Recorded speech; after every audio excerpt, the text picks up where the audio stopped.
So yan guys, tikpan na natin yung pinagmamalaki ni Diwata na Paris Overload. Nung totoo nga talaga guys na ano, hindi raw masarap yung Paris ni Diwata. Titikman natin guys. Ito talagang ako guys mag-judge kung masarap talaga yung Paris ni Diwata. Ayun o. Uy. Medyo mainit pa guys. Masarap. Guys, masarap daw. Mas masarap pa ba ito sa jowa ko?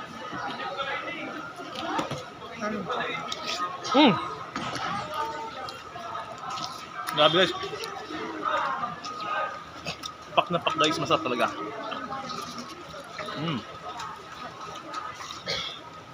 Sabaw pa lang guys, ulam na. Grabe. Grabe oh. Ano to, di ba? Lechon ano? Lechon kawali guys.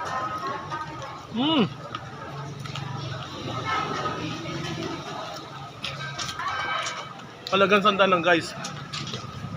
Mapapa-overload ka. Dito lang sa parsa ni Diwata.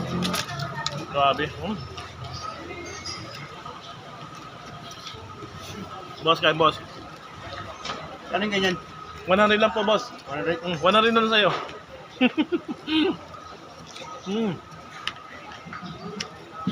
Ganito ang technique. Taka makatabig ka. Pag dalawa kayo, isa lang orderin mo. Ano rin naman yan eh. Kasi yung ulam pang group food po 3 person na to eh. Sa sobrang dami ba naman eh. Diba tipid? Nagkapunta sa pag-busog. Grabe. Yung manok, 20. Oo. Grabe ito. Legit na kuripot.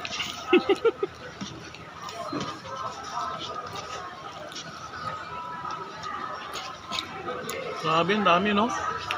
Ang dami naman no? Busog pa nga ako eh. Wala si ano, Diwata. Wala ba siya?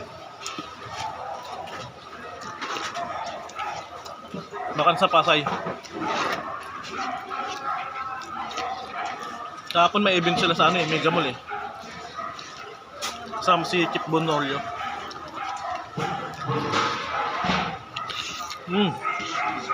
Grabe guys no? Sarap.